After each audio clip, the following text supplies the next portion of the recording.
Olá, muito boa noite. O Futebol Clube do Porto vai usar de todos os meios para repor o bom nome do clube, depois da BTV ter publicado uma lista com os supostos clubes mais corruptos da Europa. De resto, essa situação já está a ter repercussões a nível europeu, e são muitas já. Já vamos dar conta disso mesmo daqui a nada neste Universo Porto. Este é, sem dúvida e naturalmente, um dos temas fortes deste Universo Porto desta noite, desta quinta-feira aqui no Porto Canal, mas vamos ainda olhar para aquilo que é a convivência entre o Benfica e a arbitragem a nível europeu.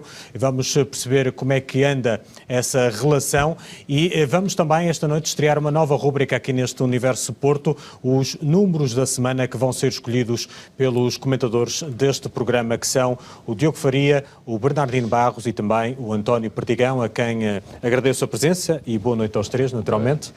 Já sabem, lá para casa, não se esqueçam, podem e devem entrar em contacto connosco através do nosso e-mail, universoporto@portocanal.pt. Vamos avançar então para aquilo que são as últimas notícias desta noite de quinta-feira, isto porque o Futebol Clube do Porto emitiu um comunicado ao final do dia sobre o caso que está e que é conhecido já como o caso do Daily Mail.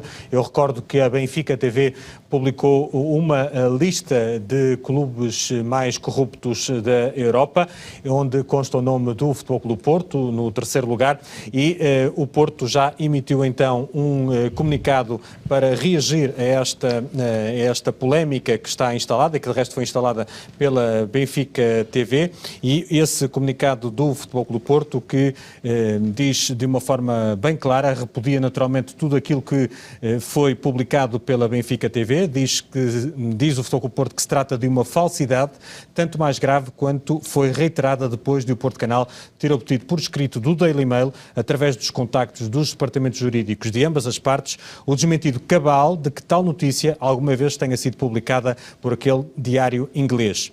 Atenta à gravidade reiterada desta acusação, o Futebol Clube do Porto já comunicou a todos os outros 19 clubes que foram incluídos nesta lista da falsidade que a sustenta e, pelo seu lado, vai intentar todas as ações necessárias à reparação do seu bom nome e ao ressarcimento dos prejuízos causados por esta situação que foi veiculada pela Benfica TV. Este, então, o comunicado que foi emitido hoje pelo Futebol Clube do Porto, mas o certo é que as repercussões já são mais do que muitas a nível europeu. Vamos começar por Itália, onde o Calciomercato, um site bem conhecido ligado ao futebol, e já tem uma notícia nesta altura publicada com o seguinte título, que de resto estamos a ver, Benfica TV, lista de clubes mais corruptos da Europa, Juve em segundo, Milan em sexto, Porto diz que é uma miserável mentira. É o que escreve então o Calciomercato nesta altura.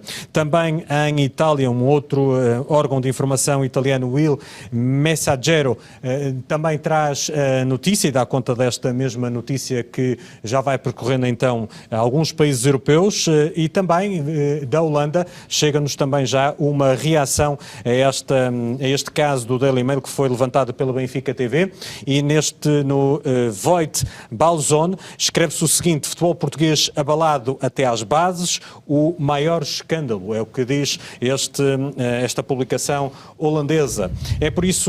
São por isso as primeiras reações a nível europeu a este caso do Daily Mail. Eu recordo que o Benfica deu conta desta lista de possíveis clubes mais corruptos da Europa, e já mesmo depois de ter sido cabalmente desmentido aqui pelo Porto Canal, nomeadamente no Universo Porto da bancada, demos conta da resposta do Daily Mail, que desmente categoricamente que alguma vez tenha publicado essa lista que a Benfica TV deu eco num dos seus muitos programas.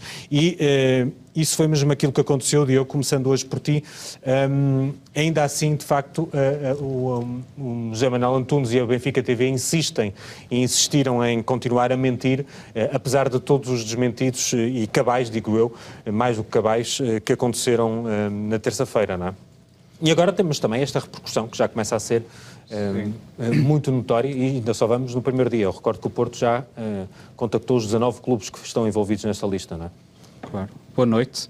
Sim, estas notícias são todas muito recentes, são de última hora, surgiram na sequência do comunicado do Futebol Clube do Porto, E a verdade é que o que vemos é que o Benfica está neste momento a colocar o futebol português nos escaparates da imprensa internacional pelos piores motivos e uma vez mais arriscamos a que o futebol português seja olhado no estrangeiro como um futebol do terceiro mundo, essencialmente por dois motivos. Por um lado, quer porque está a ser noticiado que no canal de um clube, neste caso o Benfica, são transmitidas informações que são falsas. O título de uma das notícias, julgo que daquele Il Messaggero, tinha mesmo a questão, a fonte é o Daily Mail. Era a pergunta, sim. Precisamente. E numa altura em que se fala tanto de fake news, principalmente desde o tempo das eleições americanas do último ano e da eleição de Donald Trump como presidente dos Estados Unidos, estamos fartos de ouvir falar em fake news e é muito triste ver que isso em Portugal também existe e que o futebol português está a ser visto pelos piores motivos lá fora por causa disso. Por outro lado,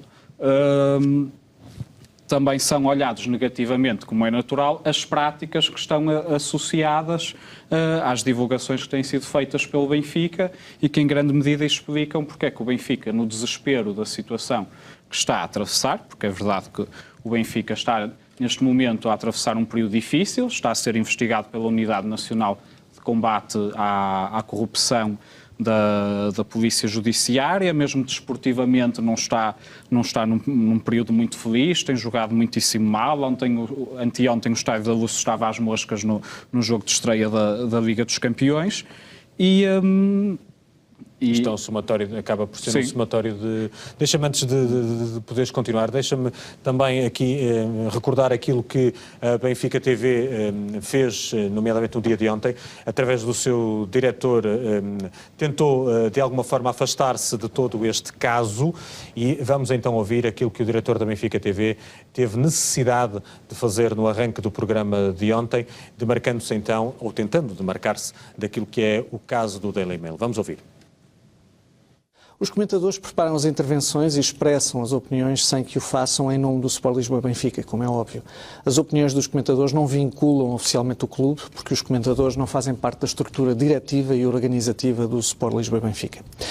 No caso do programa As Lanças Apontadas, de 30 de agosto de 2017, o comentador José Manuel Antunes, que tenho a honra de ter aqui ao meu lado esquerdo, evocou um e-mail do Daily Mail, onde é revelada a lista dos clubes europeus mais corruptos da história. A origem da notícia é daquele órgão de comunicação social e a responsabilidade dessa citação é uma escolha do comentador convidado das Lanças Apontadas, José Manuel Antunes.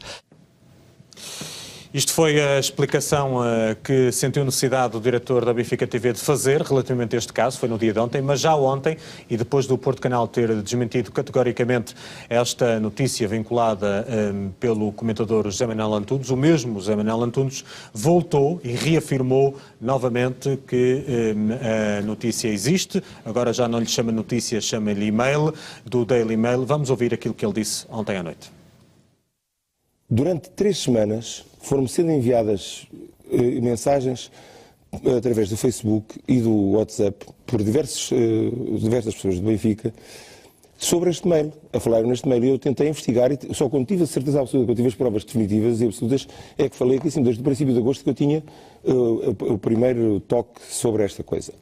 Portanto, e só, de facto, dia 30, portanto, há 2 semanas, é que efetivamente eu consegui entrar no caixa e ver que no caixa ele estava, lembrei-me desse aspecto, quando andava só à procura dele mail e não estava, é que ele foi aqui divulgado. Mas os clubes que lá estão, quer dizer, eu não sei qual é a surpresa daqueles clubes, a única surpresa que há é que naqueles clubes que estão lá no topo, o único que não deixou de divisão por corrupção foi o Futebol Clube Porto e toda a gente sabe porquê, pelos favores que a Justiça Desportiva fez ao Porto e pelos malabarismos e outras falcatruas em cima das falcatruas que já tinha sido a corrupção que o Futebol Clube Porto fez, que é pública, é notória. Toda a gente sabe em Portugal, que o Porto é o clube da corrupção. O Porto durante 30 anos comprou árbitros, que teve essas coisas todas. Portanto, esta coisa não é novidade nenhuma. Não sei qual é a coisa extraordinária que se procurou nisso. Negar esta evidência é como os neonazis negarem a existência de Auschwitz. É uma coisa tão absurda. Toda a gente sabe que é assim. Eu nem sei o que foi de extraordinário. O que foi extraordinário foi ter sido o Daily Mail, aqui assim, a única coisa de excepcional. Esta foi a declaração de José Manuel Antunes, que em si mesmo também encerra uma série de outras questões que vamos naturalmente aqui abordar. Ontem também houve, Benfica TV teve também necessidade de mostrar aquilo que diz ser o tal e-mail do Daily Mail. Vamos ver essa imagem, embora isto tenha, eu diria, Diogo, tudo menos um aspecto do e-mail. De qualquer forma, fica a tal imagem. Conta-nos também, já agora, porque isto até te envolveu a ti, conta-nos um bocadinho então de tudo isto. O que é que te merece também este tipo de estes comentários, quer do diretor da Benfica TV, quer também do José Manuel Antunes, quer mesmo este e-mail, e já agora porque é que não o mostramos na altura, não é?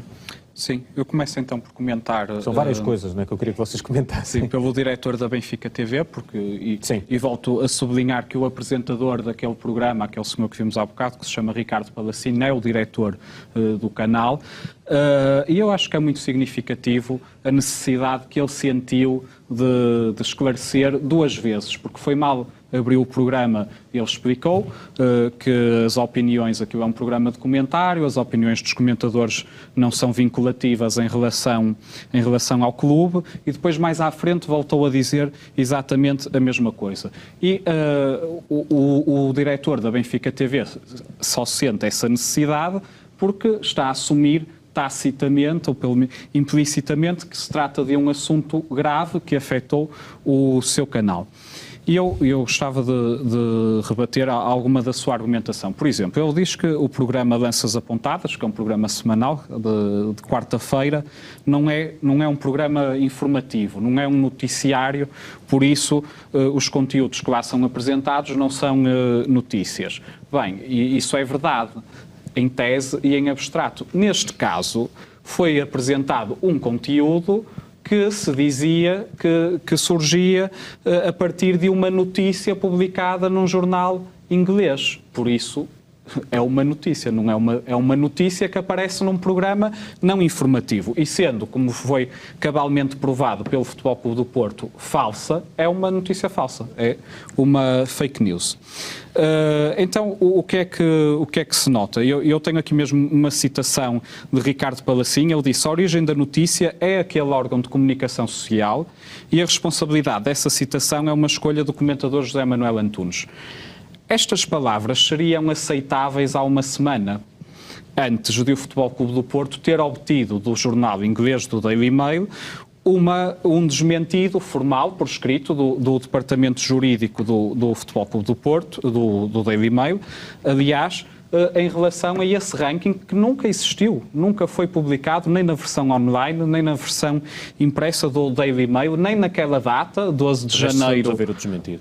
Precisamente, estamos a ver o e-mail que o Departamento Jurídico do Daily Mail enviou para o Departamento Jurídico do Futebol Clube do Porto na sequência de um contacto feito, tanto quanto sei, pela própria administração do Futebol Clube do Porto, e por isso dizer-se que a origem da notícia é aquele órgão de comunicação social seria aceitável, quer dizer, já não seria aceitável, porque quando o Benfica reproduz na Benfica TV um conteúdo daqueles, teria a obrigação, no mínimo, de tentar confirmar se aquilo é verdadeiro.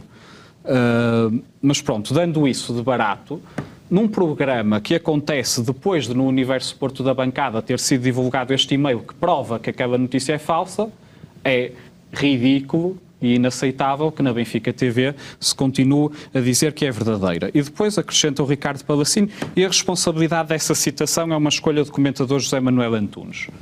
O que é que se trata aqui? É o mesmo que fizeram com o Pedro Guerra. Aliás, peço desculpa com o Dr. Pedro Guerra. Quando começaram a ser revelados os e-mails do Adão Mendes e dos padres trocados com o Dr. Pedro Guerra, ele começou a ser escorraçado da Benfica TV e do Benfica e das funções que desempenhava, e tanto que agora até supostamente deixou de as desempenhar, e supostamente por sua iniciativa. E o que estão a fazer com o José Manuel Antunes é a mesma coisa, é chutar para ele qualquer responsabilidade. Em relação à imagem que foi mostrada, neste programa da Benfica TV há um comentador, João Paulo Oliveira e Costa, que eu conheço há muitos anos e de quem sou amigo, que é um professor da Universidade Nova de Lisboa, com quem eu tenho uma relação científica e também pessoal já há vários anos. E Quando este ranking foi publicado pela primeira vez na Benfica TV, nós, do Futebol Clube do Porto e comentadores do Porto Canal, procuramos então, vamos lá ver o que é que o Daily Mail publicou, apesar de termos logo estranhado uma coisa. Como é que o Daily Mail publica um ranking dos clubes mais corruptos da Europa a 12 de janeiro e tem de ser o Sr. José Manuel Antunes, que ninguém sabe muito bem quem é, mas que descobrimos agora que parece que é o representante de Vale Azevedo na Benfica TV, tem de ser José Manuel Antunes, mais de 8 meses depois é que vai descobrir isto. Cabe na cabeça de alguém que um dos mais vendidos jornais diários ingleses publicaria uma matéria com esta gravidade e ninguém dava por isso em Portugal, ninguém dava por isso em Itália, país de onde são originários tantos clubes que aparecem nesse ranking, a Juventus, o AC Milan, a Fiorentina, a Lazio, a Regina e outros, e o Parma, por exemplo. Só foi o José Manuel Antunes é que é o iluminado a quem chegam as notícias com 8 meses de atraso, mas ainda assim antes do resto da humanidade as receber. Isso não fazia sentido nenhum. E, por exemplo, há outros pormenores. No 16º lugar aparece o Glasgow Rangers. Eu desafio os nossos telespectadores, se quiserem, podem ir ao site do Daily Mail e publicar por Glasgow Rangers e vão verificar que Glasgow Rangers é a designação que nós portugueses damos a um clube que se chama Rangers Football Club, se não estou em erro. Ele é conhecido na Grã-Bretanha pura e simplesmente como Rangers.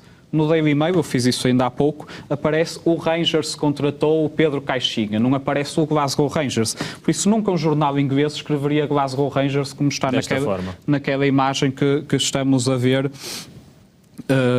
no ecrã. A imagem inclui um link do Daily Mail que também não existe. José Manuel Antunes disse que achei imensa piada, porque ele disse que andavam há 3 semanas a mandar-lhe aquilo e ele, enquanto não obteve confirmação, não a tornou pública. Eu gostava de saber que confirmação é que ele obteve, quando é o próprio Daily Mail que diz que isto nunca existiu. Mas ele disse, vão pesquisar ao Cache Google, que é uma espécie de repositório de conteúdos que, entretanto, foram eliminados da internet, e isto está lá. E eu fui pesquisar ao Cache Google e não encontrei absolutamente nada.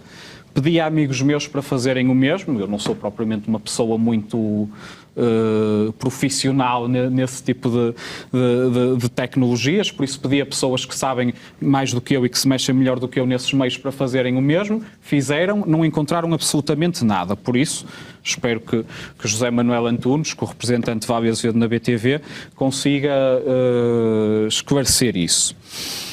E depois, por isso, ele continua a reiterar uma mentira, porque isso é que é importante dizer, aquilo que foi apresentado na BTV há 2 semanas é mentira, e aquilo que eles continuaram ontem a dizer que é do Daily Mail é mentira. Diz José Manuel Antunes, toda a gente sabe em Portugal que o Porto é o clube da corrupção. Também toda a gente sabe o que é que Vale Azevedo é para o Benfica e para o futebol português, e a que práticas é que ele está associado e a que práticas é que ele foi, porque práticas é que ele foi condenado. O Porto não foi condenado em coisa nenhuma. Precisamente. O Azevedo foi condenado. Não, o José Manuel Antunes disse uma coisa ainda mais extraordinária. Ele disse, o que me espanta é que o Porto é o único clube daqueles do ranking, do top do ranking, que não desceu de divisão. E isso só se deve a um favor da justiça desportiva.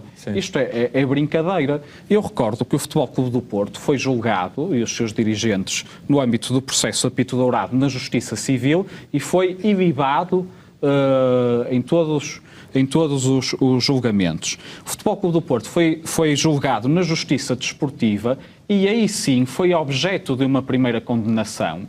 No tempo em que era presidente da Comissão Disciplinar, ou Comissão de Disciplina da Liga, Ricardo Costa, o famoso benfiquista de Canelas, o Porto foi condenado, perdeu 6 pontos, que entretanto, após um recurso, veio-se a provar que era tudo. Veio-se a provar que não havia razão, e o Futebol Clube do Porto, exatamente, foi uma fantochada, e o Futebol Clube do Porto foi ilibado. Protagonizada por Ricardo Costa e pela tal Justiça Desportiva que José Manuel Antunes diz que está do lado do Futebol Clube do Porto. Exatamente, por isso o José Manuel Antunes chega ao ponto de considerar que o Ricardo Costa que a justiça desportiva de Ricardo Costa fazia favores ao Futebol Clube do Porto. Qualquer pessoa que acompanhe minimamente o futebol português sabe que era precisamente o contrário. O Futebol Clube do Quem Porto era meteu o Futebol Clube do Porto nessa situação foi precisamente a justiça desportiva. Era perseguido pela justiça desportiva e por Ricardo Costa. Por isso, se houvesse o mínimo indício que permitisse mandar o Futebol Clube do Porto para a segunda divisão, não haja dúvidas que Ricardo Costa tê-lo-ia feito com todo o prazer.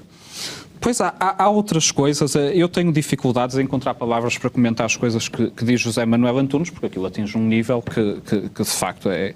Eu já te dou a palavra. Deixa-me só dar aqui também a palavra ao Bernardino. Okay. Já te peço para continuares a analisar. Bernardino, como é que estás a ver todo este caso e tudo isto que está a acontecer?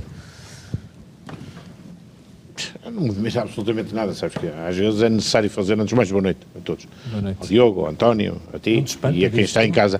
Não, a mim não me espanta nada disto.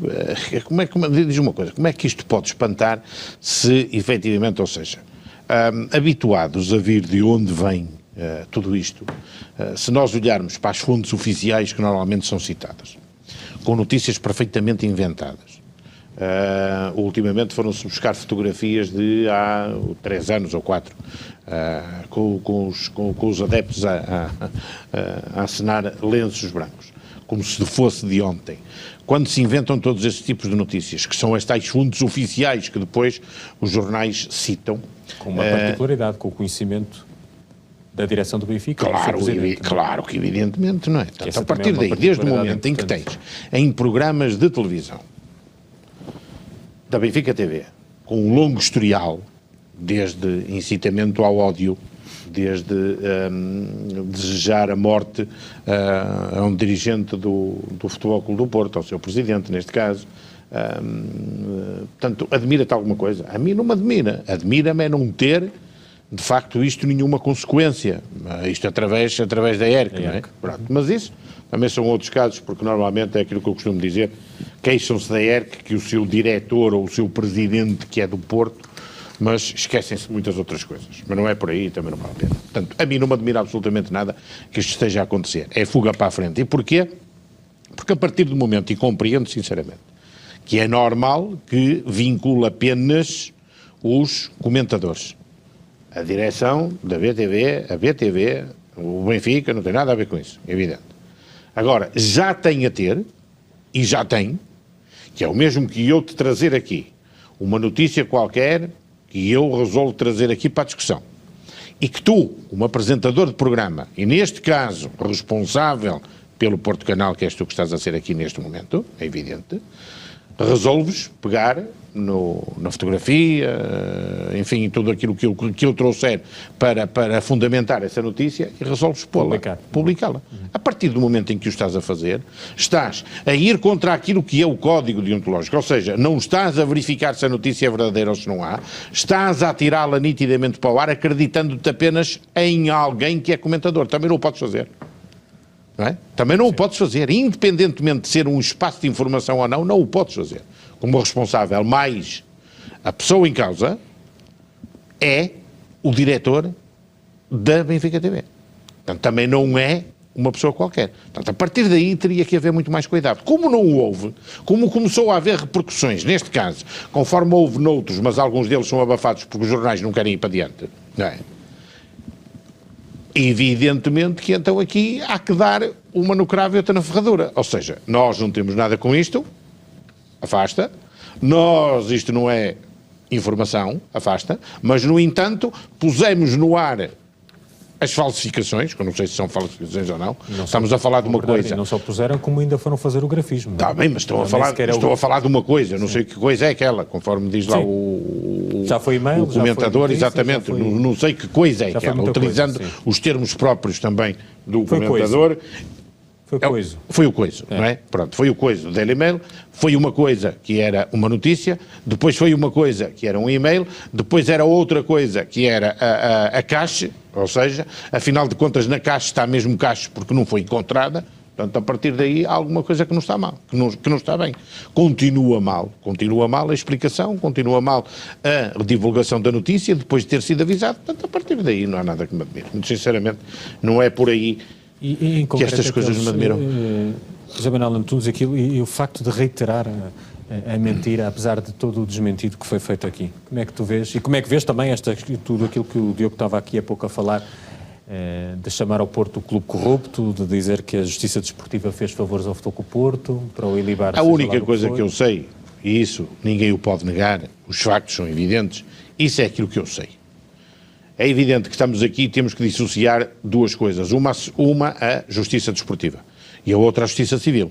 Na Justiça Desportiva, por decreto precoce, que é a mesma coisa, enfim, que conforme o Lucky Luke fazia, disparava mais próprio que a própria sombra, o Ricardo Costa disparava sentenças mais rápido do que as que pensava. E a partir daí, mandou cá para fora, juntamente e acolitado por um presidente da Liga na altura que, com todo o receio, com todo o medo, com todo o cagaço, não quis tomar uma posição firme e pactuou com aquilo, na altura o Dr. Hermínio Loureiro, evidentemente que criaram todo esse imbróglio e todo esse problema de que a Justiça também já decidiu que foi mal, que não tinha razão de ser, e então o Futebol Clube do Porto teve razão e foram-lhe restituídos os tais 6 pontos que lhe foram tirados na altura. Ou seja, apesar de aqui haver alguém que dizia que havia corrupção, que houve corrupção em 2 jogos em que o Futebol Clube do Porto, um deles empatou e o outro venceu, mas também já nem precisava daquilo para nada, não é? A verdade é que também não foi provado absolutamente nada em tribunal e por isso a Justiça Desportiva resolveu também restituir aquilo que tinha roubado. É evidente que agora está tudo em seu sossego e não há problema absolutamente nenhum, porque cada um agora faz o seu métier e aquilo que tinha que fazer. A encomenda foi feita, a partir do momento em que enviaram a encomenda, está tudo arrumado, está feito. A outra, que é o mais importante disto tudo, é que na Justiça Civil, que é o que conta, 0. Houve alguma punição para o Futebol Clube do Porto? Nada. Houve alguma punição para os seus dirigentes acusados de corrupção? Nada. Agora, estamos a falar na Justiça Civil. Se estivermos a falar das encomendas de livros, da escritora que foi afastada para aparecer uma ou outra para escrever, desde todas essas palhaçadas que se fizeram, aí, com toda a certeza que sim. Com todo o circo montado, com todas as invenções também montadas na altura, também é verdade. Factos, culpabilização a nível desportivo, e libados ao fim destes meses todos, perante a palhaçada que foi aquilo na altura que toda a gente já sabia que ia ser. Indemnização ao Boa Vista, atenção, é preciso também dizer isso, não foi só o Futebol Clube do Porto. É que estamos aqui a falar, mas não estamos a falar do Futebol Clube do Porto só, também estamos a falar do Boa Vista, que desceu de divisão e que depois a própria Federação, cujo vice-presidente ainda faz parte, ou pelo menos ainda lá está, julgo eu que em representação do Dr. Hermínio Loureiro, pelo menos vejo nas fotografias, evidentemente sentado lá nas Assembleias Gerais, também continua lá e foi ele uma das figuras que proporcionou que o Boa Vista e a Federação Portuguesa de Futebol chegassem a um acordo com o Boa Vista para haver o ressarcir dos danos, não só a nível pecuniário, que foi afastado durante muito tempo pelo Dr. Gilberto Madeira, por exemplo, que não queria a batata quente na mão e foi dizendo que não, e até que alguém chegou e bem com bom senso, como o Dr. Fernando Gomes, que também é outro presidente e é da cidade do Porto, e foi do Futebol Clube do Porto, presidência, normalmente são quase todos. Aqueles que vão da cidade de Porto para Lisboa normalmente são os paladinos e são aqueles que vão ensinar. É normal, mas isso lá iremos um dia destes também fazer essa resenha. Independentemente disso, a verdade é esta, é que nada aconteceu. E não houve penalização na justiça, nem desportiva, que foi derivada do Futebol Clube do Porto ao fim deste tempo todo, nem na justiça civil. Portanto, eles que me digam onde é que está. Já o contrário também não é bem assim, porque se formos ver presidentes que foram condenados na justiça, árbitros que foram irradiados do futebol por causa de estarem em corrupção. Temos alguns ligados ao Benfica. Temos. E se quiserem nomes é fácil, olha. Vale Azevedo, Inocêncio Calabote, Inácio de Almeida, só para falar estes dois, que agora esquece-me um outro, que também houve um outro terceiro que também foi. Eu sei, estás a olhar para mim, António, é que a memória é foleira. Eu ainda não tenho Alzheimer, como dizia o outro. Estás a olhar para mim, pois é, eu não tenho Alzheimer, como dizia o outro, não. Lembro muito bem das coisas. Por isso, é por isso que eu não estou admirado com tudo isso que se passa, porque já cá anda há muito tempo. E conheço os meandros todos e os meios todos. Entretanto, chegou-nos aqui já alguns e-mails, um deles do Alberto Correia diz o seguinte: é impressionante como é que alguém que foi o braço direito de Vale Azevedo continua a ter voz na opinião pública. O Futebol Clube do Porto deve agir judicialmente contra José Manuel Antunes, mas convém que desta vez ele não fuja para o Brasil. Esta última parte ele saberá mais do que nós pelos vistos. Diogo. Querias dizer mais alguma coisa há pouco? Queria. Quando eu te interrompi. O que me espanta no meio disto tudo é que o Benfica teve uma hipótese de sair de forma limpa deste imbróglio, porque o Benfica deu início a esta questão no dia 30 de agosto, quando deu conta deste ranking, deste fake ranking. O Futebol Clube do Porto demorou quase 15 dias a reagir. Porquê? Porque procurou imediatamente confirmar e demorou 15 dias a obter um desmentido oficial do gabinete jurídico do Daily Mail, e foi nessa altura que o Futebol Clube do Porto falou. E o Benfica, entretanto, teve ontem a oportunidade, no mesmo programa em que publicou isto, de dizer: assumimos que esta notícia é falsa, pedimos desculpa ao Futebol Clube do Porto e aos seus adeptos e a todos os visados. E pronto, saíam de forma limpa disto. Mas não, preferiram reincidir na mentira. E por isso é que o diretor da BTV, Ricardo Palacino, não tem forma de se desvincular, de se descomprometer disto. Porque, Tiago, imagina que eu chegava aqui hoje e te dizia: eu sei que o presidente do Benfica, Luís Filipe Vieira, já foi condenado em tribunal, sei lá, por tráfico de droga. E tu não sabias se a informação era verdadeira ou falsa, deixavas passar. O Benfica desmentia e dizia: não, ele nunca foi condenado por tráfico de droga, ele só foi condenado por roubar um caminhão. Na semana seguinte, na próxima quinta-feira, eu vinha para aqui e continuava a dizer que o Luís Filipe Vieira foi condenado por tráfico de droga. Tu aí terias a obrigação, evidentemente, de, tendo o Benfica provado que esta informação era falsa, tu não deixarias que eu viesse para aqui veicular uma informação falsa. Isto é claro. Um bom senso do mais elementar que se possa imaginar. Sobre o José Manuel Antunes, eu só queria dizer mais uma coisa: é que ele invocou os neonazis que negam o Holocausto e comparou-os connosco. Ele diz que o que nós fazemos é basicamente a mesma coisa ao negarmos o envolvimento do Futebol Clube do Porto num caso de corrupção. E por isso é lamentável que o José Manuel Antunes pegue num tema tão delicado e tão sensível da história da Europa como o Holocausto para tentar mostrar que é verdadeira uma notícia que já toda a gente percebeu que é falsa, e que o Benfica só continua a dizer que é verdadeira porque quer enganar os seus adeptos e quer fazer deles parvos, que no fundo é o que eu penso, é que na BTV devem pensar que os telespectadores, que imagino que sejam maioritariamente benfiquistas, são estúpidos e acreditam nestas coisas, e que acreditam que elas são verdadeiras mesmo depois de ser provado que elas são falsas. Ainda ontem houve... Mandaram-me uma coisa... Não, estava a pensar que os meus botões. Não, estava a pensar que os meus botões. De vez em quando falo com os meus botões. Okay. Esta prática de disseminação de fake news parece que infelizmente é uma coisa que está muito bem instalada no universo benfiquista, porque ainda ontem mandaram-me uma imagem de um site que eu nem sequer conhecia, em que diziam que, com uma foto de há 2 anos do estádio do Futebol Clube do Porto, de adeptos com lenços brancos, na altura uma imagem de contestação ao treinador Lopetegui, os adeptos com lenços brancos, e essa imagem foi usada como se fosse ontem, para dizerem que à primeira derrota os adeptos do Futebol Clube do Porto já estavam a mostrar lenços brancos ao treinador. E, pelos vistos, segundo me disseram, é uma página com muita difusão, muito conhecida, de adeptos do Benfica. E eu achei... Quem trata da comunicação do Benfica, seja formal ou seja informalmente, deve achar que os seus seguidores são por isso simplesmente estúpidos e que os enganam com qualquer uma destas coisas. Por isso, eu terminava recordando que este ranking dos clubes mais corruptos da Europa, falso, que o Daily Mail diz que é falso, surge quando é o Benfica que está a ser investigado por corrupção. Eu acho que não é preciso dizer mais nada. E também queria recordar a repercussão então que já teve, que já está a ter este caso a nível europeu. Voltamos a recordar e a mostrar. O Calciomercato já fez uma notícia sobre este caso, que estamos de resto a ver de novo. Lista de clubes mais corruptos da Europa. Juve em segundo, Milan em sexto. Porto é uma miserável mentira. Citação do Calciomercato, um conhecidíssimo site de futebol italiano. Também em Itália, o Il Messaggero também já fez eco desta situação que está a acontecer em Portugal e que envolve, como o Diogo ainda há pouco estava a dizer, vários clubes italianos que estão nesta lista falsa que a Benfica TV publicou.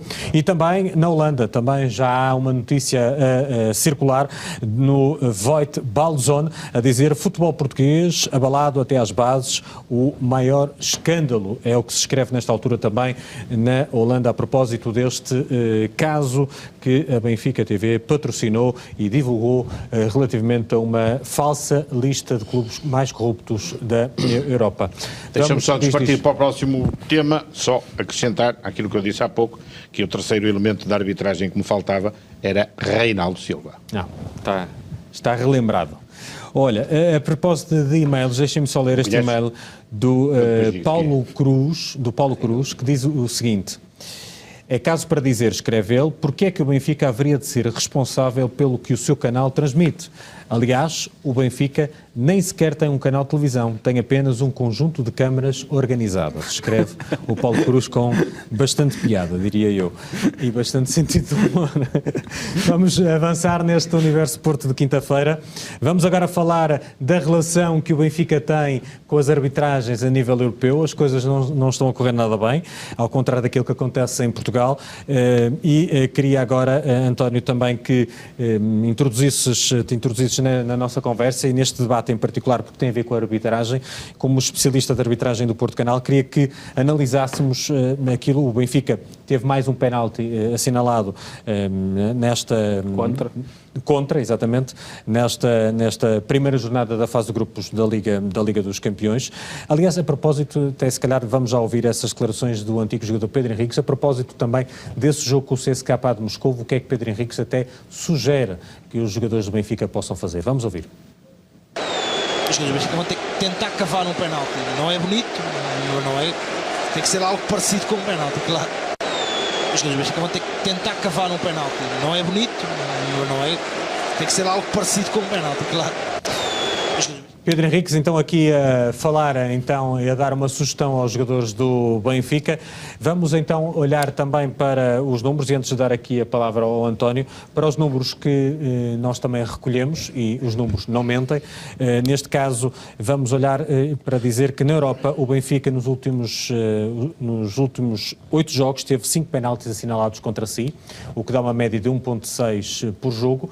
Quanto ao Futebol Clube Porto, teve 5 nos últimos 40 jogos, e que dá uma média de 8, por cada 8 jogos, assim é que está correto. Depois, no grafismo, no que diz respeito aos penaltis a nível do campeonato português, e temos aqui os números, Benfica 5 nos últimos 107 jogos, 1 por cada 21,4 jogos, quanto ao Futebol Porto, 5 nos últimos 97 jogos, dá 1 por cada 19,4 jogos. Estes os números. António, como é que vês esta relação do Benfica com as arbitragens? Na tua opinião, há de facto também uma diferença entre aquilo que acontece em Portugal quando o Benfica joga no campeonato e aquilo que acontece quando joga na Europa? Há, claramente, está aí. Os números, pelo menos, não deixam mentir. Mas deixa-me, antes de mais, cumprimentar os nossos espectadores e, muito em particular, hoje, muito em particular mesmo, os nossos sócios e os nossos adeptos.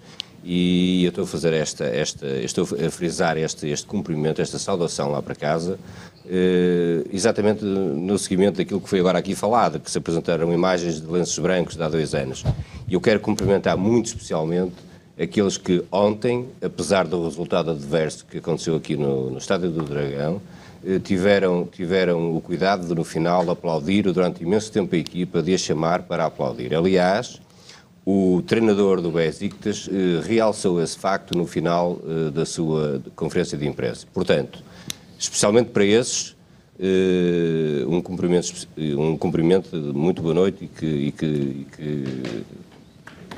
desfrutem deste nosso programa.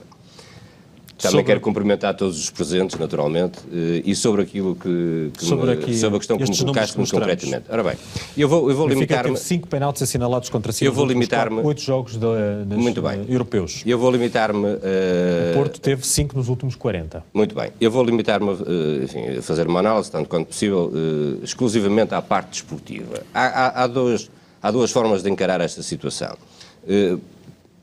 Pela parte da equipa ou da sua forma de jogar e a forma que os jogadores jogam os jogos nacionais e internacionais, ou pelos árbitros, ou melhor dizendo, pela qualidade dos árbitros que intervêm numas competições e nas outras.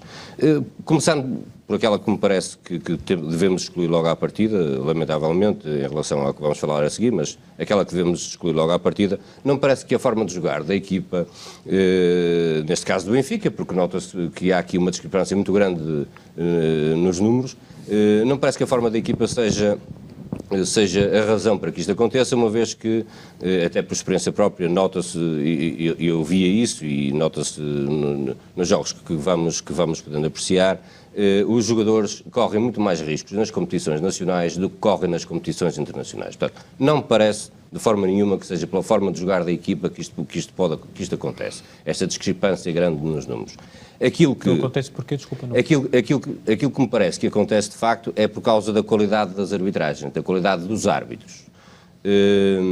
Os árbitros que estão normalmente a dirigir as partidas, os jogos internacionais, são árbitros, e falámos aqui sobretudo da Liga dos Campeões, e eventualmente, ao que me parece, para irmos buscar 40 jogos do Futebol Clube do Porto, tivemos que também analisar, ou tivemos pelo menos considerar alguns jogos da Liga Europa. Da Liga Europa, sim. Muito bem. O Benfica, 8 jogos, será exclusivamente da Liga dos Campeões. Ora, nesses jogos, são chamados a arbitrar esses jogos, a dirigir esses jogos, os árbitros de elite da UEFA.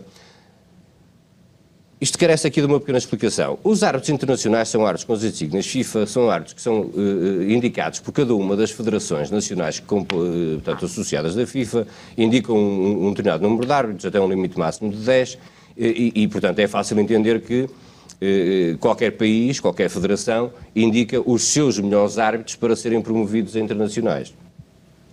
Depois disso, a UEFA, para as suas competições, vai escolher dentro dos países que pertencem à região europeia e dentro daquelas federações que são suas associadas, escolhem entre esses, que já são os melhores de cada país, vão escolher depois ainda os melhores de entre os melhores e classificam-nos por grupos.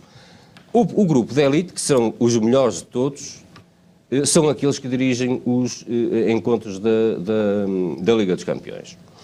Depois há os árbitros de primeira classe, que dirigirão, enfim, uma quantidade muito pequena dos jogos da Liga dos Campeões e, sobretudo, os jogos da Liga Europa. Mas, se falarmos na Liga dos Campeões, temos os árbitros de elite. E esses são, de facto, eu não canso de repetir isto, os melhores dos melhores internacionais.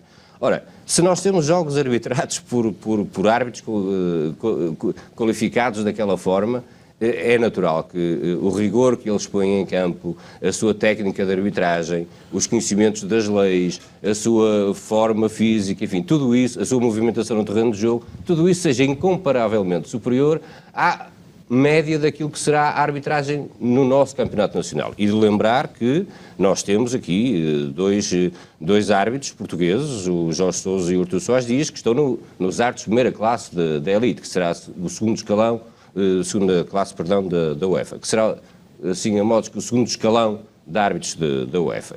Portanto, se nós aqui em Portugal tivéssemos sempre árbitros deste calibre a apitar os jogos todos, naturalmente as arbitragens também teriam uma qualidade média, e eu quero deixar bem claro a todos que estou a falar de qualidade média, a qualidade média seria superior.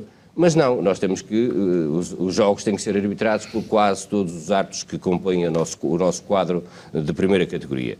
E é aqui que eu encontro uma grande diferença na qualidade de uns, quando comparado com a qualidade dos outros. Qualidade e, por consequência, o rigor que é posto em cada jogo.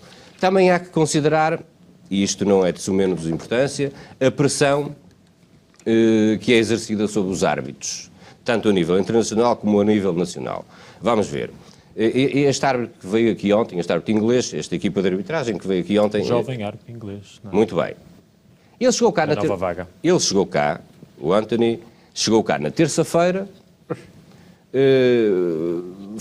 foi ao hotel, terá feito eventualmente um pequeno treino de descompressão, foi jantar, descansou, no dia seguinte esteve aqui às 10 da manhã para a reunião preparativa do jogo, terá ido dar uma volta, enfim, pela cidade do Porto, foi almoçar, foi descansar, lanchou, veio fazer o jogo, foi jantar, foi dormir e hoje já está em casa. Ou seja, pressão nenhuma.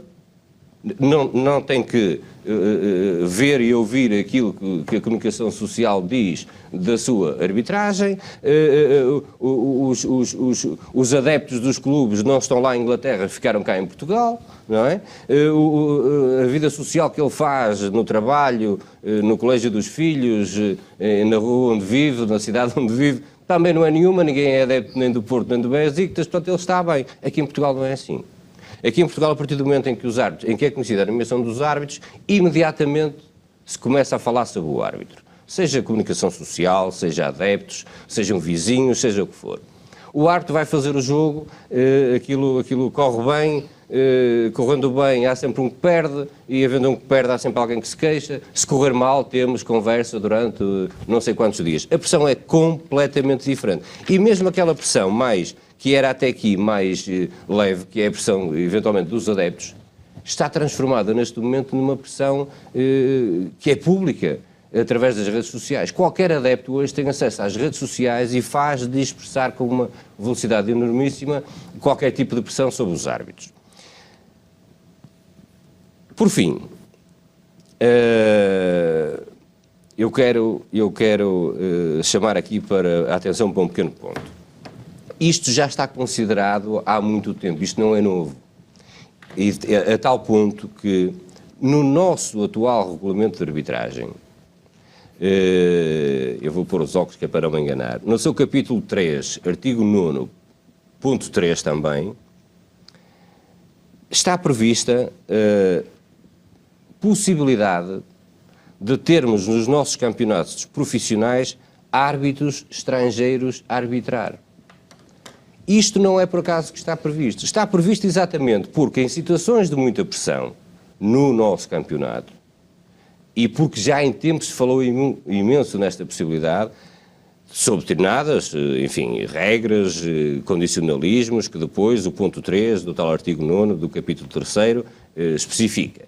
Mas, sob estas regras cumpridas, é possível alguém um dia chamar árbitros estrangeiros para virem cá apitar. Eu posso passar a minha experiência pessoal. Eu próprio já fui integrado numa equipa que foi ao Irão apitar o jogo entre as duas principais equipas da capital, Teherão, porque eles não conseguem pôr árbitros iranianos a apitar aquele jogo.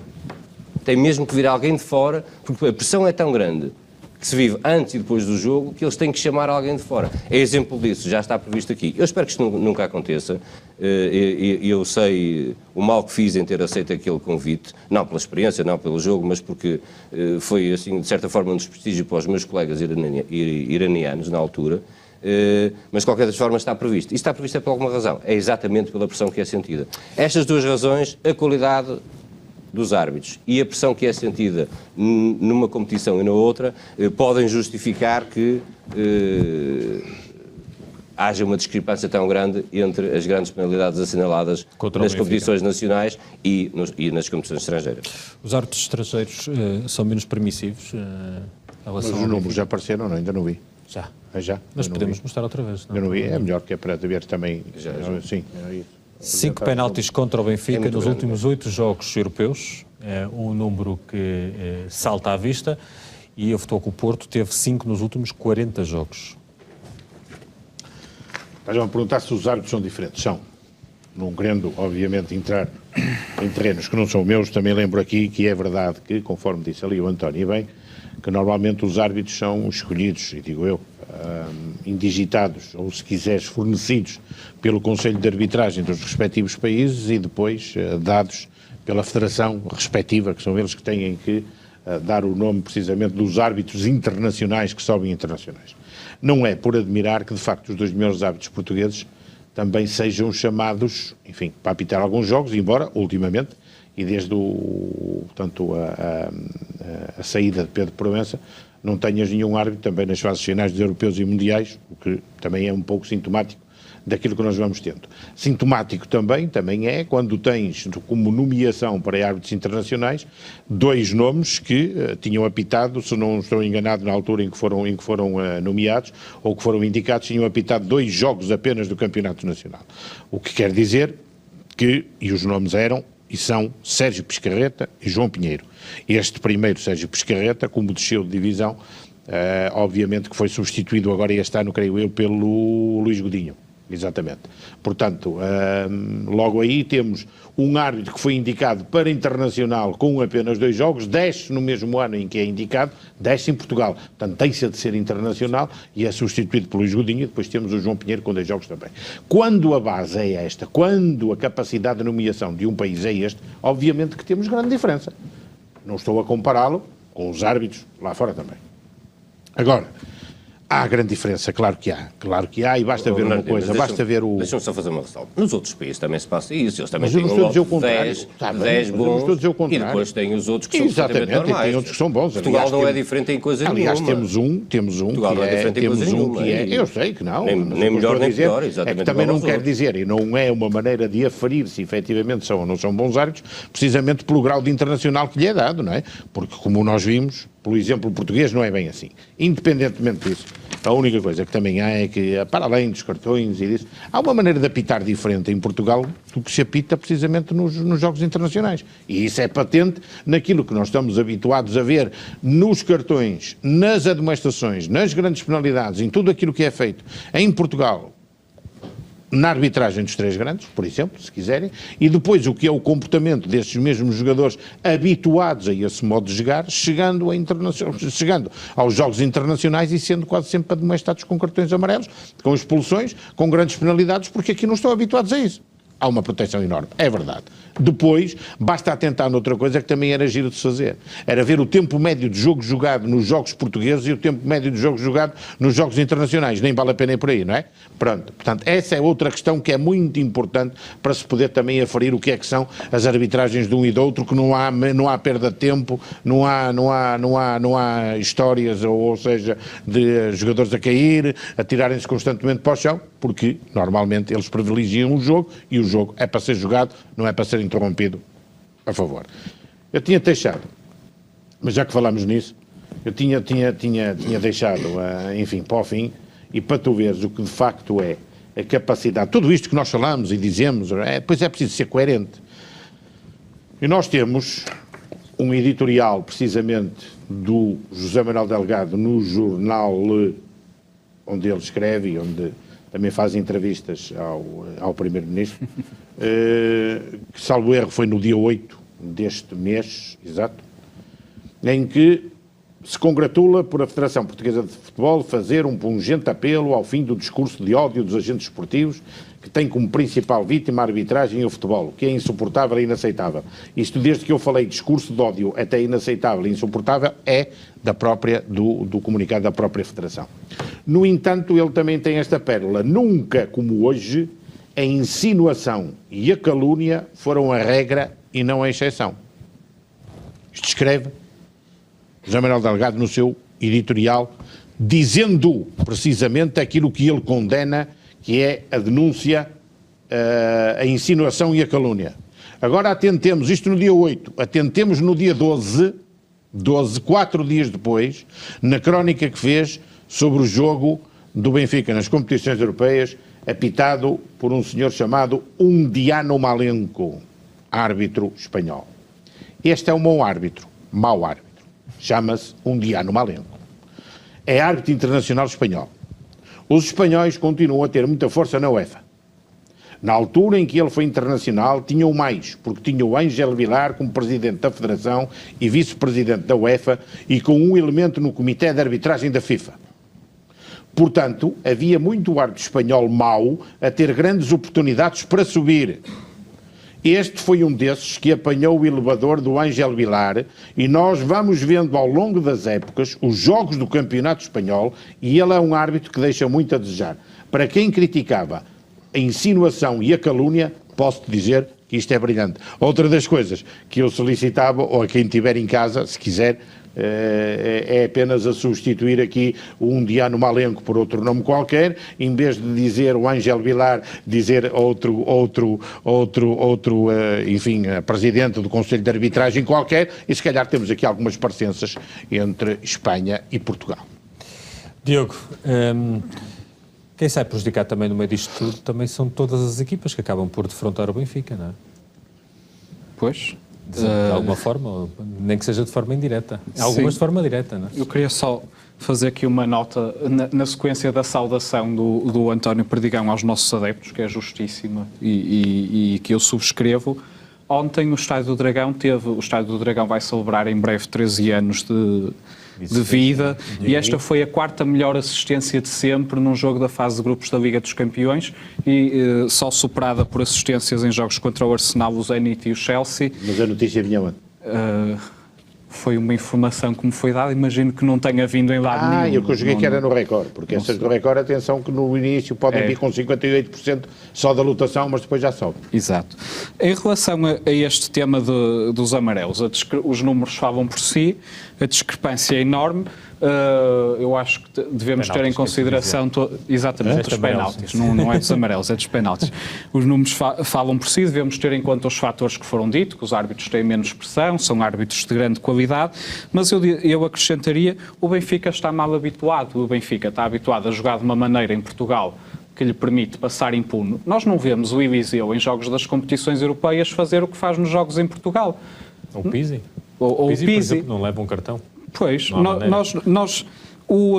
por exemplo, num jogo da seleção na Hungria, em que os jogadores húngaros se fartaram de distribuir porrada, o Eliseu passou por lá como um menino e não fez nada do que faz aqui. Por isso o Benfica está mal habituado e muitos jogadores, o Eliseu é um jogador experiente, por isso sabe que nos jogos europeus não pode fazer o que faz em Portugal, mas há outros que vão para lá com o mesmo à vontade e depois, pronto, é normal que levem mais amarelos e que tenham mais penaltis. Por um motivo muito simples, nas competições europeias não há Padres, não há Adão Mendes, não há Nuno Cabral, não há Vítor Pereira, não há Ferreira Nunes, não há Franco Vargas, não há Eva Mendes, e assim é mais difícil.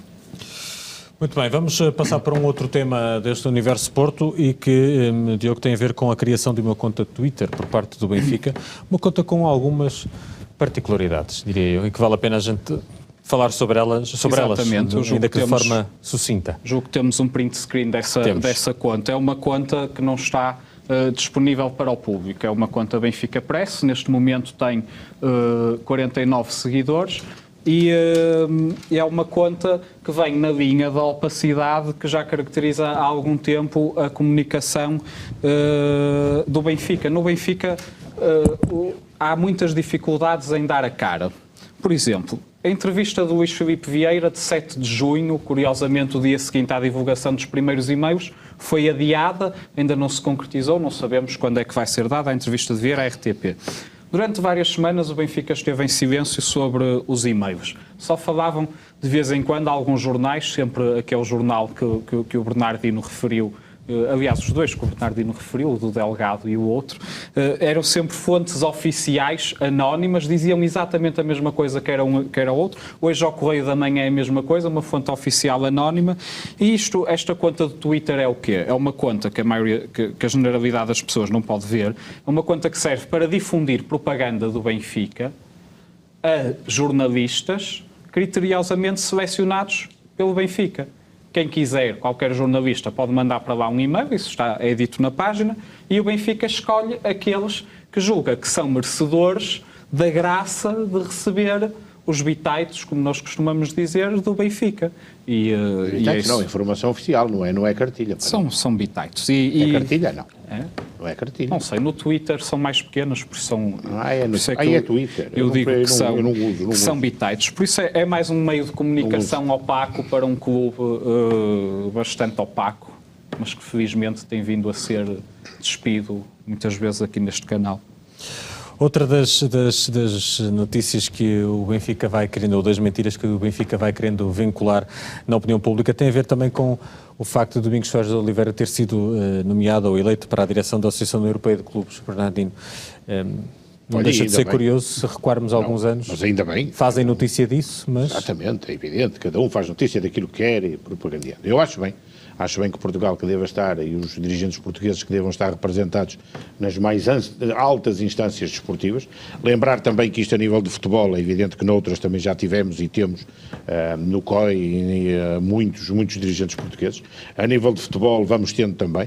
Neste momento creio que para além do Fernando Gomes da Federação Portuguesa de Futebol, que pertence ao Comitê Executivo da UEFA, até vice-presidente da exatamente, vice-presidente, creio que também temos o Tiago Craveiro, que está na Federação, que também foi eleito recentemente para um órgão também da UEFA. Mas o Benfica passa a imagem de que é o único clube. Sim, mas isso aí é normal, não é? Os Benfica são as únicas que chegam a estes cargos. Também de uma outra organização de clubes, creio eu, que era do madeirense Manuel Medeiros, que também foi presidente, chegou a ser presidente até precisamente dessa organização que agora me falha o nome, mas particularmente neste caso do Durão Barroso, do Domingos Soares de Oliveira, PAECA, é evidente, para os clubes europeus. É normal que isso aconteça agora, mas não é o primeiro. Não leva a camisola amarela, não. O primeiro foi o Dr. Adelino Caldeira, dirigente do Futebol Clube do Porto. Depois, o segundo foi precisamente Fernando Gomes, enquanto representante do Futebol Clube do Porto, dirigente do Futebol Clube do Porto, administrador também da SAD do Futebol Clube do Porto, que estava na altura a representar e foi também eleito para membro da ECA. E depois ainda tivemos um terceiro, não é é do 1, 2, 3. Diga lá outra vez. Paiva Brandão. Portanto, foram os três que lá estiveram. É evidente que não se faz eco disso, mas aqui fez eco. Precisamente até porque é comparado com a eleição de Durão Barroso e qual era o outro? António Guterres. A secretária-geral da ONU. Aliás, até devemos mesmo dizer que esta será efetivamente uma das mais prestigiantes, precisamente, do Domingos Soares de Oliveira, muito melhor do que muito acima dessas duas. Mas pronto, cada um faz propaganda do que quer. No tempo nazi também era isso, e as propagandas tanto dos regimes ditatoriais também costumam fazer isso, também apresentam nas manifestações números muito superiores àqueles que de facto estão, e pronto, e olha, tem já uma, que ainda há pouco aí disse, 58% da lotação no Estádio da Luz, e logo depois corrigida, porque se calhar, através do Twitter, mandaram um recado então para quem recebe essas mesmas informações, dizendo para corrigir e para dizer que, afinal de contas, que não, senhor, que foi uma boa prestação e que esteve... excelente caso. Mas que esteve na média daquilo que vem sendo habitual em jogos inaugurais. É bonito. Diogo, sobre este caso de Domingos Soares de Oliveira. Como disse o Bernardino, o Benfica atravessa um momento difícil, está a ser investigado pela Justiça, pela Polícia Judiciária, e precisa de inventar Fediver para entreter os seus adeptos. E Domingos Soares de Oliveira foi eleito para o board, para a direção da IECA, muito bem, parabéns para ele. Acontece aí que... não há nada de errado, não é? De fazer a notícia disso. Ainda bem para Portugal. Como disse o Bernardino, eu só recordava, a IECA surgiu em 2008, antes havia o G14, que era o grupo dos 14 clubes mais importantes da Europa. Depois... E havia um clube português que pertencia a esse clube do G14, era só um, que era o Futebol Clube do Porto. E foi lá representado... Portanto, na elite dos 14 melhores estavam lá. Precisamente, estava lá o Futebol do Porto. E que foi lá representado pelo Dr. Adelino Caldeira e pelo Dr. Fernando Gomes. E depois, em 2008, esse grupo alargou-se, formou-se a Associação Europeia de Clubes, que agrega, julgo eu, cerca de 200 e tal clubes, e desde a sua fundação até 2015, o Futebol Clube do Porto integrou sucessivas direções da IECA, com os administradores Fernando Gomes e Diogo Paiva Brandão. Por isso, em 7 dos 9 anos de existência da IECA, houve lá administradores do Futebol Clube do Porto. E eu não me lembro de na imprensa ter havido o alarido que houve agora, porque foi eleito um administrador do Benfica para a IECA, uma coisa completamente incompreensível e desproporcional. O Bernardino também disse... Desproporcional não é, porque os nossos, estavam na IECA só. este Domingos Soares Oliveira foi designado para a ECA, que é comparável às Nações Unidas e à ONU. Sim, mas é que compara As Nações Unidas, à ONU e à outra. Comissão Europeia. Com as Nações Unidas e com a Comissão Europeia, em que houve portugueses em posições de liderança, o Guterres como secretário-geral e o Durão Barroso como presidente. Domingos Soares Oliveira nem sequer é presidente da IECA, nem sequer é vice-presidente da IECA, é um membro da direção como há vários outros. O Domingos Soares Oliveira não é o português que ocupa o cargo mais relevante em estruturas do futebol internacional, é como disse o Bernardino, é o Dr. Fernando Gomes, que é vice-presidente da UEFA, que é um cargo indiscutivelmente muito superior e muito mais importante, muito mais relevante do que pertencer à direção da IECA. Por isso, eu já disse isto várias vezes hoje. O Benfica está sempre a tentar enganar os seus próprios adeptos, a tirar-lhes areia para os olhos, tornando superlativas coisas que na verdade são supérfluas. Pronto, e quando aparecer mais alguma, já agora, porque o Futebol Clube do Porto foi aceite como membro afiliado da Organização Mundial de Turismo, atenção, o Museu do Futebol Clube do Porto, certo? Se houver daqui por alguns tempos também alguma, ou se a Organização Mundial de Turismo aceitar também o Museu do Benfica, também já agora pode ser uma das notícias que ele digam que são os primeiros. Acredito que aceite o Museu do Benfica e que expulse o Museu do Futebol Clube do Porto, tendo em conta que uma das principais figuras da comunicação do Benfica nesta altura, que é o representante Fábio Azevedo na Benfica TV, José Manuel Antunes, é precisamente um grande guru, ao que parece, no setor do turismo, se bem que, tendo em conta o seu histórico recente, o mais provável é que daqui a pouco tempo ele só possa fazer turismo em território nacional. Bom, vamos olhar para as nomeações deste fim de semana que estão aí à porta, jogos para a equipa do Futebol Clube Porto e para o Futebol Clube Porto B também. António, vamos começar por falar desse Rio Ave Futebol Clube Porto, que vai acontecer no domingo às 6 da tarde, no Estádio dos Arcos, e que vai ter então como árbitro principal Jorge Sousa. Exatamente. O Conselho de Arbitragem da Federação nomeou para este nosso jogo da sexta jornada Jorge Sousa, 42 anos, podemos ver ali o grafismo, é da Associação de Futebol do Porto, está na primeira categoria desde 1999 e é internacional desde 2006. Vai fazer equipa com os árbitros assistentes Álvaro Mesquita e Nuno Manso. Terá como quarto árbitro o Manuel Mota, o assistente de vídeo número 1 será o Luís Godinho, o VAR, o mais conhecido, será o Luís Godinho, e o AVAR, assistente de vídeo número 2, será o Nuno Roque. Depois teremos no sábado, antes disso? Sim, mas deixa-me só dar aqui, enfim, lembrar aos nossos espectadores que o Jorge Sousa foi só o primeiro classificado da época passada, portanto, um árbitro... Foi o melhor árbitro da época passada. Da época passada, exatamente, um árbitro categorizadíssimo e, portanto, espero que tenha muito boa sorte. Quero desejar ao Jorge Sousa e a toda a equipa muito boa sorte e que desfrute do jogo e da sua prestação, para que depois possa ficar feliz com a arbitragem que vai fazer. Porto B Nacional da Madeira, que acontece no sábado às 4 da tarde, com transmissão no Porto Canal, já agora? No sábado às 4 da tarde, no Porto Canal. Vamos ter a presença de João Malheiro Pinto, que é um árbitro de 32 anos da Associação de Futebol de Lisboa e está na segunda categoria Elite. Terá como restantes elementos da equipa os árbitros assistentes Ricardo Luz e Carlos Covão, e o quarto árbitro será João Sousa. À semelhança do que desejamos ao Jorge Sousa e à sua equipa, também desejamos ao João Malheiro Pinto e à sua equipa também uma muito boa sorte e que desfrute do jogo e da sua prestação.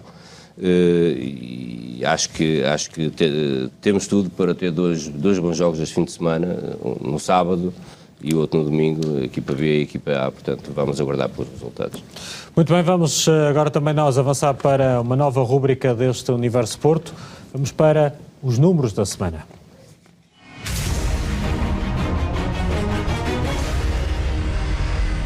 Ok. Ora, nestes números da semana, no fundo, pedimos aos nossos comentadores que escolham um número que queiram destacar e que tenha alguma ligação com algum acontecimento que aconteceu durante a semana. Bernardino, tu escolheste o número 22, não é? Sim, o número 22, que tem a ver, e isto é preciso também, enfim, referir isso, tem a ver com o número de presenças do Futebol Clube do Porto na Liga dos Campeões. A referir que a Liga dos Campeões, se quiseres, que ainda tem antigamente a Taça dos Campeões Europeus, começou em 55, 56, começou e teve esta nova designação precisamente em 92, 93, o que quer dizer que leva 26 anos, o Futebol Clube do Porto esteve presente em 22, só não esteve em 4, 94, 95, 2000, 2001, 2002, 2003 e 2010, 2011, o que faz dela, a par do Real Madrid e do Barcelona. Havia um outro quarto clube que também fazia parte, que era o Manchester United, mas o ano passado esteve só e apenas na Liga Europa, portanto perdeu também esse ranking dos clubes com mais número de presenças, ou com maior número de presenças, e o Futebol Clube do Porto ainda lá continua com 22 presenças em 26. E de frisar que é a 7ª consecutiva do Futebol Clube do Porto, ou seja, nos últimos 7 anos, sempre presente na Liga dos Campeões. Sendo que nesses 2 anos, ou pelo menos em 2 desses anos, teve que passar as pré-eliminatórias para lá chegar. Por isso, são esses os números, só apenas para que conste, para que haja efetivamente, até porque agora começa-se a falar muito em rankings disto, daquilo e daquele outro, e depois é preciso ver quem é que lá esteve mais tempo para contribuir para esse ranking. Diogo. Acrescentava só uma nota ao que o Bernardino disse. O Porto vai na 7ª participação consecutiva. A última vez em que não esteve na Champions, esteve na Liga Europa e ganhou. No último título internacional conquistado por uma equipa portuguesa. E também poderia dizer que o Futebol Clube do Porto é a única equipa portuguesa que ganhou a Champions no seu formato atual. É uma das 2 únicas, a par do Ajax, fora dos grandes campeonatos, dos 4, aliás, principais a vencer a competição. Por isso, não há dúvidas de que o Futebol Clube do Porto é verdadeiramente a única equipa portuguesa de Champions. E com dimensão europeia. Sim. Ora bom, António, tu escolheste o número 0, não é? Exatamente. Vamos explicar porquê. Para começar do princípio, começa-se pelo 0. Isto diz respeito ao seguinte: 0, no caso concreto, 0 cartões, e já vamos ver porquê. Diz respeito à arbitragem do árbitro Gonçalo Martins, de Vila Real, no jogo Benfica-Portimonense da 5ª jornada. Ele mostrou à equipa do Portimonense um vermelho direto e 4 cartões amarelos. Enfim, eu quanto ao vermelho direto, que esteve na consciência, que foi a consequência disciplinar daquele penalti mal assinalado por ele à equipa do Portimonense, conforme eu já tive a oportunidade de referir no outro programa, eu nem sequer me vou debruçar. Já quanto aos 4 cartões amarelos que ele mostrou, segundo o relatório que entretanto foi publicado, e por aquilo que vimos também, naturalmente, mas eu não vou fugir àquilo que aqui diz, 2 desses foram por retardar o recomeço, ou seja, num português mais fácil de entender, perder tempo. Pronto. E a esses também não vamos olhar para eles, não vale a pena. Vamos olhar para os outros dois que foram por comportamento antidesportivo. Muito bem. Segundo diz aqui no relatório.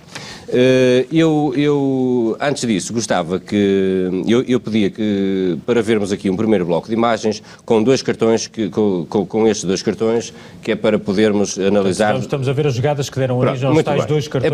A primeira jornada é do Everton, que derruba o Zivkovic, e foi, portanto, anulando um ataque prometedor, e foi advertido, e bem advertido, nada a dizer, absolutamente, não é?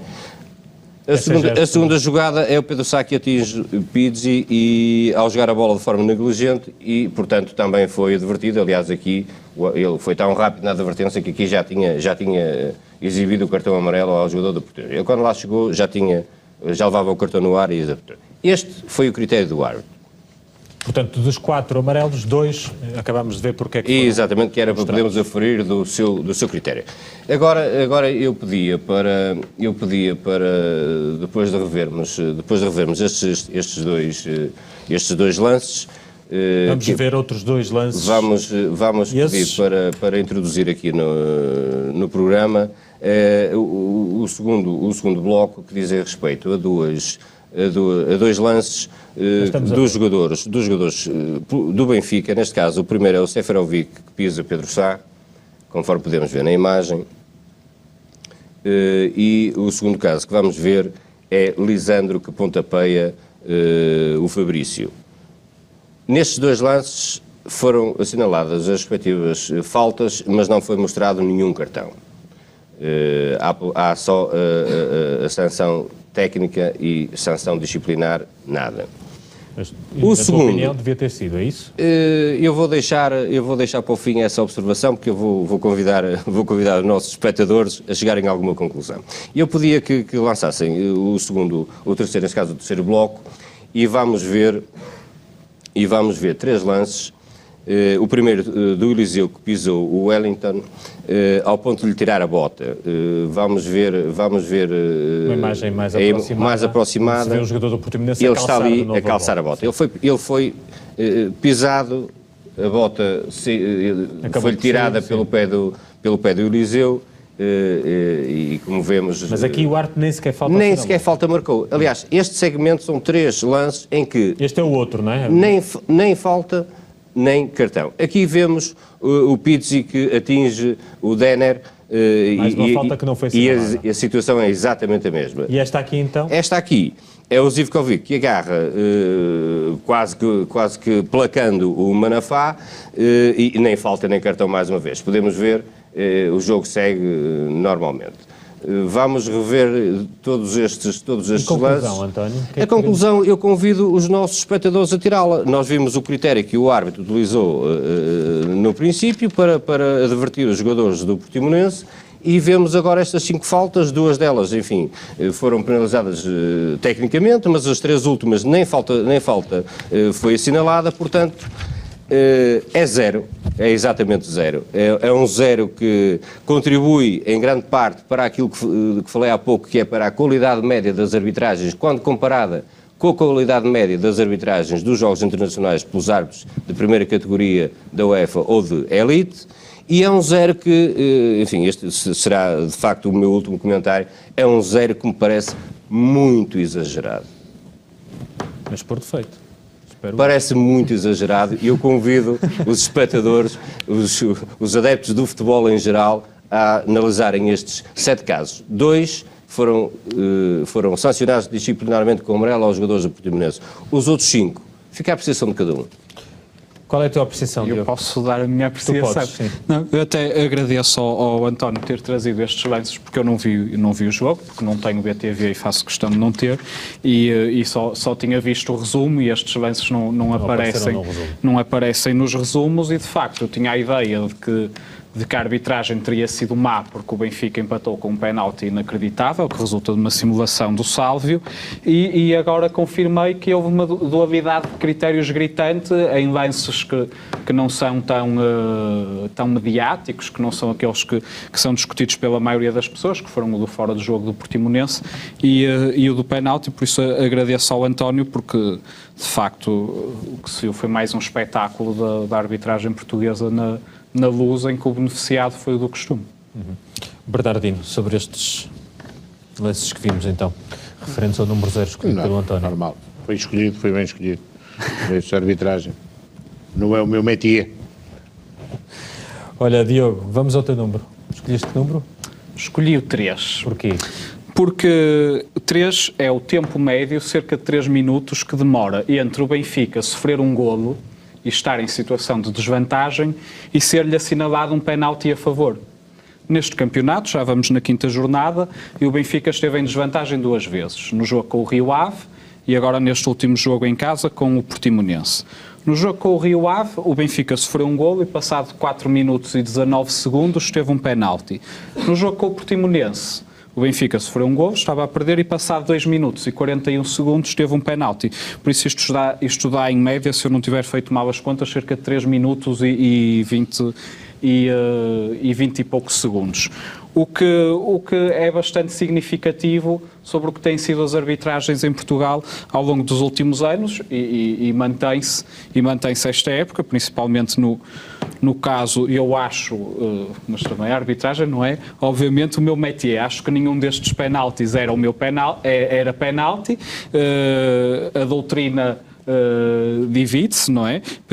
Pelo menos em relação ao do Rio Ave, a doutrina não é tão consonante com a minha opinião, mas a verdade é que em 2 jogos em que o Benfica estava a jogar muito mal. Eu com o Rio Ave vi, com o Portimonense não vi, mas confio nas pessoas que viram e que me contaram.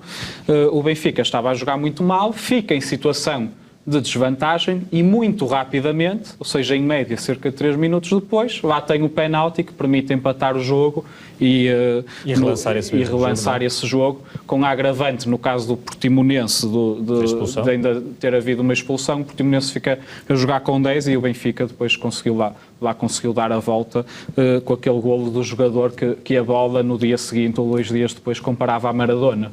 Isso é um privilégio para Portugal também termos um jogador daqueles. António. Em relação ao tempo médio, pá, eu esqueci-me do cronómetro, não, peço desculpa, mas não terei tempo. Não terei tempo. Não, eu não quero fazer, conforme devem todos compreender, eu não quero fazer esse tipo de análise subjetiva. Aquilo que eu trouxe aqui foi em relação à arbitragem, 0 cartões naquele jogo para o Benfica, 4 amarelos e 1 vermelho para o Portimonense, o 0 parece muito exagerado para aquele jogo, foram factos que eu lhe mostrei, deixei ali 5 lances do Benfica, toda a gente pode apreciá-los e pode tirar as suas conclusões. Em relação ao tempo médio, quer dizer, é assim, se forem bem assinaladas as grandes penalidades, podem demorar até 5 segundos. Os penaltis, eu peço perdão, os penaltis, que é agora assim que são chamados. Se os penaltis forem bem assinalados, até 2, 3, 4, 5 segundos para mim está bem. A questão é se são bem ou mal assinalados. Essa para mim é que é a questão importante. Porque desde que o jogo começa até que o jogo termina, tanto as sanções disciplinares como as de natureza técnica têm que ser devidamente assinaladas pelos árbitros. O Diogo encontrou aqui esta similitude entre 2 jogos, está a tomar aquilo como um padrão e eu não quero fazer qualquer tipo de comentário a isso. Bernardino. Sobre isto? Os 3 minutos. São factos. Demora. São factos. Se uns são factos, o número de cartões amarelos mostrados, o número de cartões vermelhos mostrados, ou são factos mostrados a uns e mostrados a outros que são diferentes, estes também são factos. Ninguém inventou os 3 minutos, bem não? Não. São factos, não são? São ou não são? Mediou, quantos minutos mediou entre a marcação e a expulsão? Entre o golo? Sim, entre o golo e a marcação. No caso do Rio Ave, 4 minutos, no caso do Portimonense, 2 minutos. Factos. Contra os factos. Como é que se costuma dizer? Não há argumento. Ora, pronto. Portanto, a partir daí, se uns são factos, os outros também são. É sorte. Não, são factos. É sorte. Sempre que estão a perder, têm logo uma ajudinha. Dos senhores, o que é um facto é que vamos terminar este Universo Porto. Muito obrigado aos 3 por terem estado aqui comigo ao longo desta hora e meia. Agradecer também a quem nos acompanhou a partir de casa. Foi um prazer ter-lo aí desse lado.